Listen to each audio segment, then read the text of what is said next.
अस्सलामु अलैकुम वरहमतुल्लाहि वबरकातुहू। मजलिस इत्तेहादुल मुस्लिमीन हल्के हज़ा के उम्मीदवार जनाब ज़मीर क़ादरी साहब, मराठवाड़ा मजलिस इत्तेहादुल मुस्लिमीन के सरपरस्त अजीज दोस्तों, हाज़रीन इकराम, बुजुर्गान मिल्लत, मैं ज्यादा देर खिताब नहीं कर सकूंगा, इसलिए कि एक और मुकाम पर जलसे से खिताब करना है। अल्हम्दुलिल्लाह पिछले 3 दिन में मजलिस इत्तेहादुल मुस्लिमीन की जानिब से आम खास ग्राउंड पर 2 अज़ीमुश्शान जलसे आम हुए। तफसील से आप लोगों के सामने मजलिस इत्तेहादुल मुस्लिमीन की जानिब से पैगाम और मजलिस इत्तेहादुल मुस्लिमीन का जो प्रोग्राम है, दोनों चीजें आपके सामने रखी गई हैं।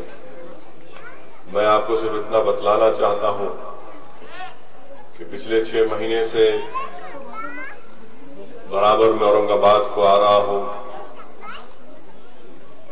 और फिर असेंबली के इंतखाबात के बाद भी, असेंबली इंतखाबात के दौरान भी जो मुख्तलिफ महल्लेजात का दौरा करने का मुझे मौका मिला। और आज इस बल्दी इंतखाबात में जो औरंगाबाद के जहां जहां मजलिस के उम्मीदवार हैं, जितना मैं कोशिश कर सकता था उन वार्ड्स में जाकर पैदल दौरा किया। और मुझे बात कहना पड़ेगा कि एक मंसूबाबंद साजिश के तहत उन तमाम बल्दी वार्ड्स को नजरअंदाज कर दिया गया जहां पर अक़लियतों के और दलितों की एक बहुत बड़ी आबादी रहती है। यहां पर पीने के पानी का तो पूरे औरंगाबाद में बहुत बड़ा मसला है। 15 साल कांग्रेस की हुकूमत रही, फिर म्युनिसिपल कॉरपोरेशन औरंगाबाद में बीजेपी शिवसेना का कब्जा रहा। इसके बावजूद भी इतना बड़ा मसला जिसका रास ताल्लुक अवाम से हो, उसको हल करने के लिए कोई तदाबीर या कोई प्रोग्राम नहीं बनाया गया। जो पैरेलल पानी की लाइन के काम का जिक्र इम्तियाज जलील साहब ने किया, उसकी जो कीमत थी उस काम की, उसमें 200-300% का इजाफा कर दिया गया। मैं जितने बार औरंगाबाद पिछले 6 महीने में आया, मेरा मुशाहदा यह है कि रात के 12 बजे मैंने देखा कि खवातीन पीने का पानी अपने घरों में भर रही है। मैंने जो स्लम्स इलाकों का दौरा किया, वहां पर हर घर के सामने एक ऊदे रंग का पीने के पानी का बैरल रखा हुआ है। पानी का टैंकर जहां जाता है, हम देखें कि लोग जमा होते हैं। तो ये तमाम चीजें इसी मेरे अजीज दोस्तों, जब तक आपकी जमात के नुमाइंदे कामयाब नहीं होंगे, इन मसाइल का हल हम तलाश नहीं कर सकते। मैं किसी आजाद उम्मीदवार के बारे में नहीं कहना चाहता हूं। मैं सिर्फ आपसे अपनी जमात के उम्मीदवार और जमात की कामयाबी के लिए आपके सामने खड़ा हूं। और मेरा मानना यह है कि जमात का उम्मीदवार कामयाब होगा तो वो इनफरादी उस शख्स की कामयाबी नहीं होगी, वो आपके इत्तेहाद की कामयाबी होगी, वो आपकी सियासी सोच की कामयाबी होगी। वो सियासी सोच जो आपने असेंबली के इंतखाबात में इम्तियाज जलील को कामयाब किया, डॉक्टर गफ्फार कादरी कामयाबी के करीब, बहुत करीब आकर शिकस्त खाए, मगर वो भी एक सोच आपकी फिक्र थी, वो कामयाब हुई। उसी सोच और फिक्र को लेकर आपको आगे बढ़ना है। आपने अपनी जमात मजलिस को अपना एक मरकज सियासी बनाया। इस मरकज सियासी को आपको मजबूत करना है। हमने पूरे महाराष्ट्र में बल्कि पूरे हिंदुस्तान में पैगाम दिया कि अगर हम मुत्तहिद होंगे तो हम अपनी ताकत और अपने वोटों के बलबूते पर अपनी जमात के उम्मीदवार को कामयाब कर सकते। जो दुनिया ये समझ रही थी कि कभी भी औरंगाबाद में जो बड़े बड़े कांग्रेस के खतावर कायदीन थे उनको कभी शिकस्त नहीं होगी, आप और हमने मिलकर इत्तेहाद और की ताकत के कुव्वत के बलबूते पर उन बड़े बड़े खतावर शख्सियतों को शिकस्त किया। ये क्यों हुआ? इसलिए कि मुत्तहिद थे। ये बल्दी इंतखाबात है और इसमें बल्दी मसाइल बहुत ज्यादा है। जैसा अभी आपके सामने जिक्र किया गया कि इस वार्ड में बहुत बड़ा पीने के पानी का मसला है। मैं आपको बताना चाहूंगा कि मैंने बहैसियत रुकने पार्लिमान हैदराबाद के उन इलाकों में जहां पर इसी तरह बहुत से ऐसे इलाके हैं जहां पर पीने के पानी की किल्लत होती थी, तो मैं अपने इलाके में अपने एमपी फंड से उन वार्ड्स में, उन बस्तियों में जहां पर पीने के पानी की बहुत बड़ी किल्लत थी, मैंने अपने एमपी फंड से वहां पर एक बोरिंग करवाया, जहां पर पहले सर्वे किया जाता है कि 1.5 इंच का पानी वहां पर जमीन जेर जमीन मिलेगा नहीं मिलेगा। उसके बाद वहां पर एक रिवर्स ऑस्मोसिस प्लांट मैंने लगाया, आरओ प्लांट, टांकी उस पर लगाई, अंदर एक छोटा सा कमरा लेकर किसी की जमीन हमने ली, कोई हमको जमीन दिया, माने 8 फीट बाय 8 फीट का कमरा बनाया गया, जिसमें बोरिंग से टांकी में अगर 5000 लीटर पानी जाएगा तो 2500 लीटर पानी इतना साफ होकर निकलेगा जितना एक बिस्लेरी और किनले के बॉटल में नहीं होगा। मैंने एक सिस्टम लगाया कि 1 रुपया जो डालेगा उसमें, उसको 10 लीटर साफ पीने का पानी निकलेगा। हमारे मुखालिफिन हैदराबाद में मजलिस के तनकीद किए, मुझ पर इल्जाम लगाए, देखो ये लोगों से पैसा ले रहे हैं। मैंने महल्ले के जिम्मेदार जो बेरोजगार नौजवान था, मैंने कहा लो तुम इसकी जिम्मेदारी उठाओ, जितना पैसा उसमें कलेक्ट होगा किताब में लिखो और लोगों को बताओ। आप यकीन नहीं करेंगे कि मैंने 10-12 मुकामात पर लगाया और वहां पर ये काम करने के बाद मैं मुकामी छोटे छोटे डॉक्टर्स जो क्लिनिक है उनको बुलाकर पूछा, बताओ इसका क्या फायदा हुआ। तो तमाम डॉक्टर्स ने मुझे कहा कि असद साहब, आपका ये जो रिवर्स आरओ प्लांट आपने लगाया, हमारे क्लिनिक में 50% छोटे बच्चों की जो बीमारियां होती थी पीने के पानी की वजह से खत्म हो गई। ये काम हम औरंगाबाद में भी कर सकते और मैंने एक काम किया औरंगाबाद में। मुझे वो मुकाम याद नहीं आ रहा जहां पर मजलिस ने, विसरवाड़ी में मजलिस ने अपने फंड से वो काम किया। वहां पर आप जाकर देख सकते, वहां पर ठीक है, वहां पर बोरिंग में पानी कम हो गया तो टैंकर से पानी मंगाकर उसमें डालकर पानी को साफ करके दिया जा रहा है। मैं आपसे वादा कर रहा हूं कि इंशाअल्लाह ताला इस तरह का एक आरओ प्लांट इस वार्ड में लगाया जाएगा, क्योंकि पीने का पानी मुहैया करना एक बुनियादी हक है हर हिंदुस्तान के शहरी का। जो हुकूमत, जो इंतजामिया, जो एमएलए, जो एमपी, जो कॉरपोरेटर पीने का पानी आवाम को दस्तयाब नहीं करता, मैं समझता हूं कि उसको उस मुकाम पर बैठने का या उसको कोई हक हासिल नहीं। पीने का पानी मुहैया करना एक बुनियादी फंडामेंटल ह्यूमन राइट है। ये आप बताइए कि पिछले 4-5 दिन से मैं औरंगाबाद के मुख्तलिफ महल्ले जात का दौरा कर रहा हूं। रात में कभी 12 बजे, 1 बजे हम मुख्तलिफ इलेक्शन में मुलाकात करते हैं। मैंने कई ऐसे मुकामात पर देखा कि खवातीन जो है रात के 12:30 बजे, 1 बजे पानी अपने घड़ों में या स्टील के उन घड़ों में भरकर लेकर जा रहे हैं। और सबसे ज्यादा तकलीफ खवातीन को, सबसे ज्यादा सेहत का असर हमारे मासूम बच्चों पर इस पर पड़ता है। इसलिए हम इस तरह का काम कर सकते और करना भी चाहिए। वो पैरेलल पानी की लाइन कब आएंगी, क्या आएंगी नहीं मालूम। वो शायर का शेर है कि हम खाक हो जाएंगे तुमको खबर होने तक, मगर हमको तो ये काम हम कर सकते। और इंशाअल्लाह ताला एक काम हमने मिसरवाड़ी में किया, मैं पूरा यकीन के साथ कह सकता हूं कि ये काम हम औरंगाबाद के मुख्तलिफ वार्ड में करेंगे। और मजलिस इत्तेहादुल मुस्लिमीन अपनी तरफ से बगैर आवाम से कोई चीज पूछे बाद इलेक्शन के हम करके दिखाएंगे। और अगर यहां पर कोई ऐसी जगह है जहां पर मुझे इलेक्शन के बाद अगर आप आकर बताएंगे कि यहां पर बोरवेल में पानी अच्छा है, गर्मा में भी पानी नहीं सूखता, थोड़ा बहुत तो सूखता है, तो यकीनन हम वो काम कर सकते। आपको अपने पार्टी को कामयाब इसलिए भी करना है कि पानी से हटकर ड्रेनेज के मसाइल है।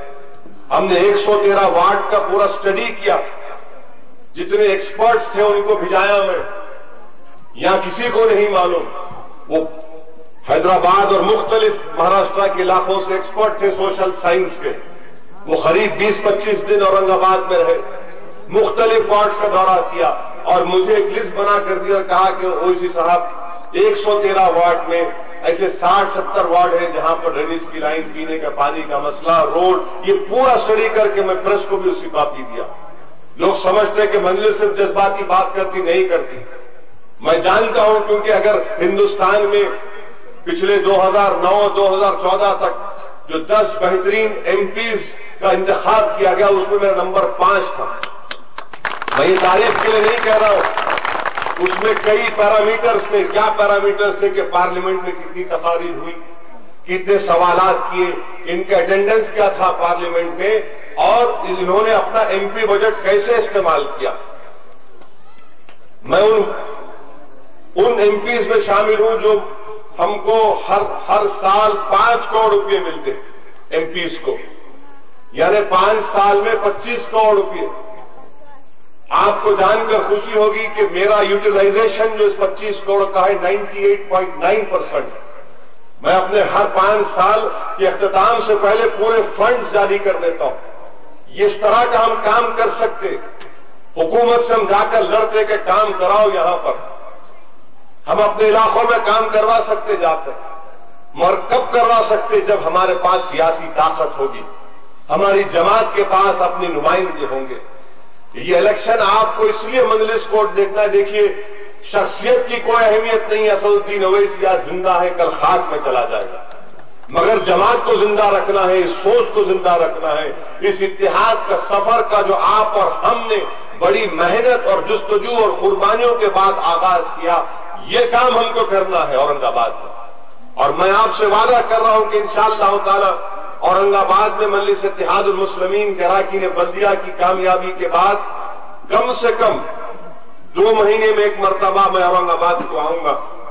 जितने भी हमारे जितने भी अरकान बल्दिया हमारे मुंतखब होंगे, उनसे बैठकर बात करूंगा, उनसे पूछूंगा बताओ 2 महीने के अंदर आपने क्या काम किया। मैं हर जगह पर अपने अरकान बल्दिया से कह रहा हूं कि देखो, जीतना कोई बड़ी बात नहीं है, मगर जीतने के बाद अपनी इज्जत को, अपनी जमात की इज्जत को और अपनी ज़र्फ का मुजाहरा करना पड़ेगा। कोई कारपोरेटर जीतेगा मजलिस की तरफ से तो इंशाअल्लाह ताला वो आवाम के लिए जहमत और बोझ या तकलीफ का बाइस नहीं बनेगा, बल्कि आवाम का हमदर्द और आवाम का खादिम बनकर काम करेगा इंशाअल्लाह ताला। ये हम 2 महीने में एक मरतबा यहां पर आएंगे, बैठेंगे, पूछेंगे, कोई भी रहने दो। मैं फिर से कह रहा हूं कि हां, टिकट अच्छी तरीके से दिए जा सकते थे। मैं इस बात का इकरार फिर से कर रहा हूं कि बहस सदर ये मेरी जिम्मेदारी है, मगर अब हमको अपनी जमात को काम करना है। मैं किसी को बख्शने वाला नहीं। आप हैदराबाद में आकर पूछिए कि किस तरीके से काम होता है। हमारे एमएलए कोई कमरे में बैठकर सियासत नहीं करते। दारुस्सलाम में अजीज दोस्तों, 7 एमएलए एक खुले कमरे में बैठते हैं। कभी दारुस्सलाम आकर देखिए आप, कोई दरवाजा नहीं, कोई एयर कंडीशन नहीं। कोई भी हमसे आकर लड़ता है, बहस करता है, हम उससे बहस करते हैं, बात करते हैं, खुश होते हैं, वो आके अपनी दिल की बात करता है। ऐसा सिस्टम इंशाअल्लाह ताला औरंगाबाद में हम पैदा करके रखेंगे कि औरंगाबाद की आवाम आए और अपने नुमाइंदों से पूछे पकड़ करके बताओ तुमने क्या काम किया हमारे लिए। यही कामयाबी का राज है मजलिस इत्तेहादुल मुस्लिमीन का। मरहूम कायद सालार मिल्लत को बड़े बड़े सियासी लोग आकर बोलते थे कि आप एक छोटे से कमरे में बैठ के सियासत करती, आप कोई बड़ा कमरा बनाइए, एक एंटी रूम बनाइए, एयर कंडीशन कमरा बनाइए। तो मरहूम कायद हमेशा कहते थे देखो, ये एयर कंडीशन कमरों में जब हम जाकर बैठ जाएंगे, ये सियासी दफ्तर नहीं होगा बल्कि पैरोकारी का सेंटर बन जाएगा। इसीलिए मजलिस इत्तेहादुल मुस्लिमीन ये सोच आपके सामने रख रहा हूं ताकि आपको मालूम हो। बहुत से लोगों को नहीं मालूम कहां मजलिस क्या है, जानते हैं आप, मगर हमारा काम करने का तरीका भी आपको बता रहा हूं। हम लड़ते हैं वहां पर, स्कूल्स को कायम करना है, स्कूल्स को अच्छा करना है, ये बहुत से काम हम कर सकते हैं, मगर शर्त यह है कि जमात को कामयाब करना है। जमात कामयाब होगी तो स्टैंडिंग कमेटी में आपके मेंबर्स होंगे औरंगाबाद के। स्टैंडिंग कमेटी डिसाइड करेगी, फैसला करेगी कि एक एक वार्ड में कितने तरक्याती काम करना है। औरंगाबाद की रोडें ऐसी हो चुकी है, 1.5 2 फीट के गड्ढे हैं। अल्लाह ही मालिक है, वो गरीब लोग जो स्कूटर पर ऑटो में बैठ के जाते, क्या हाल हो रहा होगा उनका। मेरे भाई, आज आपके पास एक बेहतरीन मौका आया है कि आप अपनी जमात को कामयाब करिए। शख्सियतों को, उम्मीदवारों को मत देखिए, अपनी पार्टी को कामयाब करिए। लोग आएंगे और चले जाएंगे, मगर हमारी कामयाबी ये होगी कि सुबह क़यामत तक औरंगाबाद में मजलिस का हरा झंडा लहराता रहे। हर बार हमारे एमएलए, हमारा आमदार मुंतखब होता रहे। हम अपनी ताकत के, सियासी ताकत जो हमारे पास आज है, वो आपने दी है अपनी दुआओं से और अपने वोट डालने के नतीजे की वजह से। आइए और अपनी जमात को मजबूत करिए। ये अहम गुफ्तगू मैं आपके सामने करना चाह रहा था। अब रहा सवाल, ये सियासी बातें, कल चीफ मिनिस्टर आए, मुझे किसी ने बताया, शायद हमारे जमीर साहब इसको कंफर्म करेंगे, मुझे नहीं मालूम कि क्या चीफ मिनिस्टर ने कहा कि हैदराबाद से कोई ऐरा गैरा आकर हम पर राज नहीं करेगा। अब फडणवीस साहब अगर ये जबान इस्तेमाल करेंगे, याद रखो हम आपके अच्छों को नहीं छोड़ेंगे, हम आपके बड़ों को नहीं छोड़े, हम किसी को नहीं बख्शे। हमारी जबान का मुकाबला नहीं कर सकते आप नहीं बोलना था ये।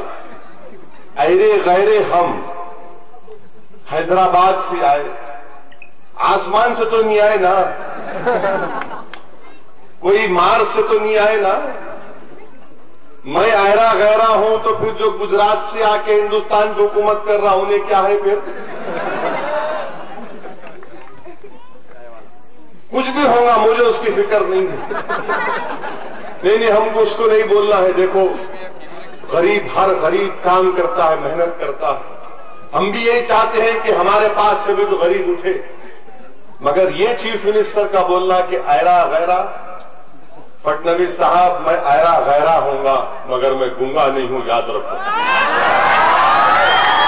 अगर आप हमको ऐरा गैरा बोलेंगे तो हमको भी वो ऐन को बहुत से जुदा कर सकते हो। उससे मॉडल कोड ऑफ कंडक्ट है, हम बहुत कुछ बोल सकते, मगर सवाल ये पैदा होता है मिस्टर फडणवीस, आज टाइम्स ऑफ इंडिया की रिपोर्ट आई, ठीक है मैं ऐरा गैरा हूं, सही, मैं जो भी हूं, आप ये बता दो कि जनवरी से मार्च के दरमियान में आपको मालूम महाराष्ट्र, विदर्भा और मराठवाड़ा में 690 किसान खुदकुशी कर लिए।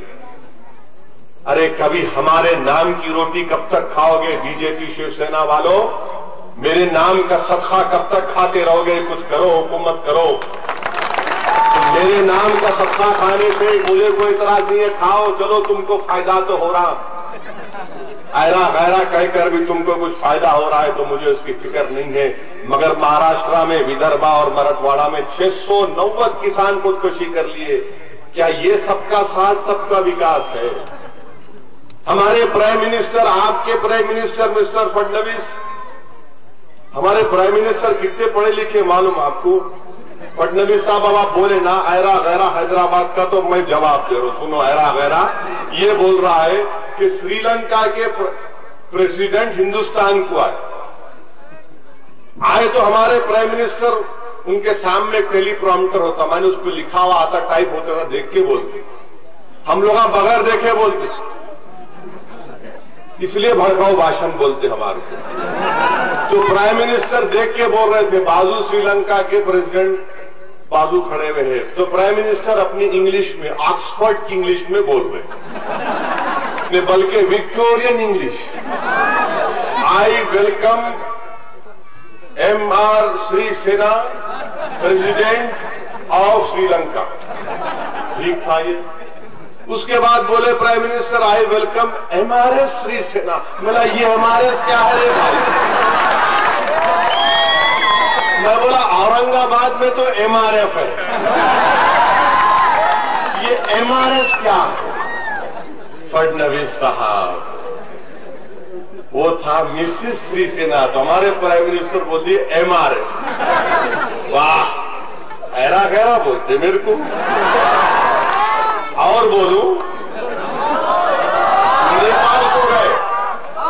प्राइम मिनिस्टर नेपाल को जाके नेपाल की पार्लियामेंट तकरीर करे, ये वो सरजमीन है जहां पर गौतम बुद्ध पैदा हुए। वो केरला गए, परसों केरला गए, यूट्यूब पे देखो, जाके बोले हिंदुस्तान वो सरजमीन है जहां पर गौतम बुद्ध पैदा हुए। भाई साहब कहां पैदा हुए तो बता दो।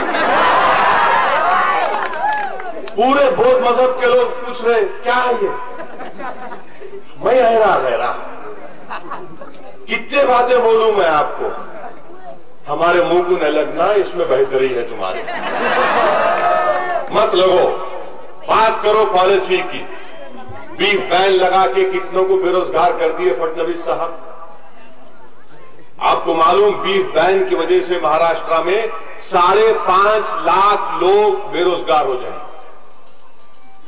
5,500 करोड़ का नुकसान होने वाला।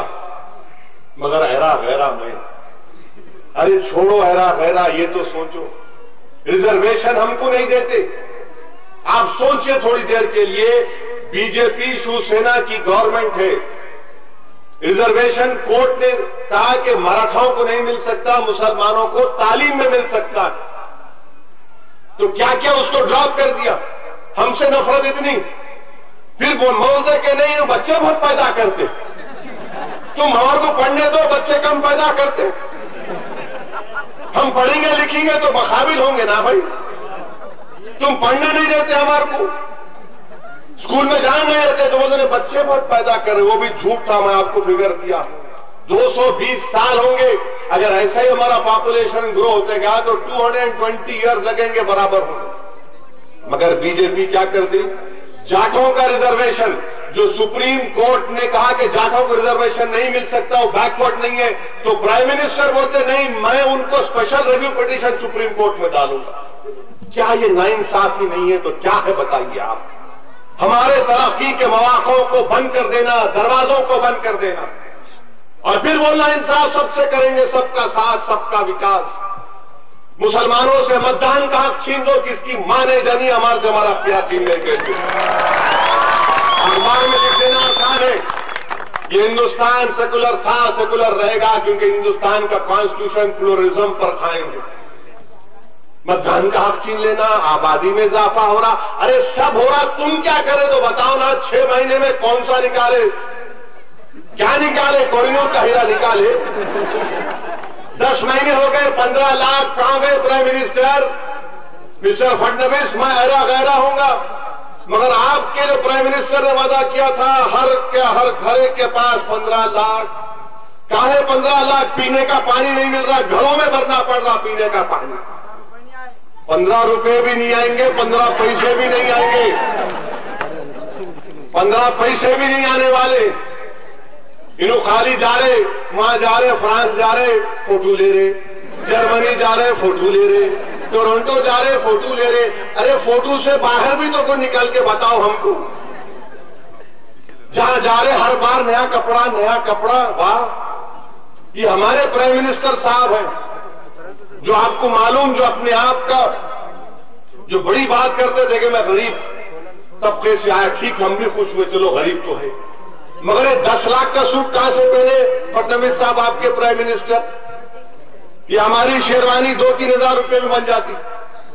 10 लाख का सूट कहां से पहने आप, यानी 8-9 महीने में 10 लाख आपके पास आ गए। आपके अच्छे दिन आ गए, हमारे तो अच्छे दिन नहीं आए।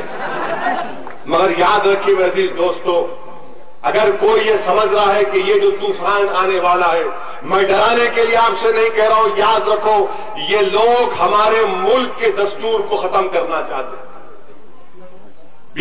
2024 में आरएसएस के 100 साल मुकम्मल होंगे। इनकी पूरी साजिश ये है कि मुल्क के सेकुलरिज्म को तोड़ दिया जाए और उसको हिंदू राष्ट्र में तब्दील कर दिया जाए। एक मिनट ठहर जाओ बाबू, टी-शर्ट।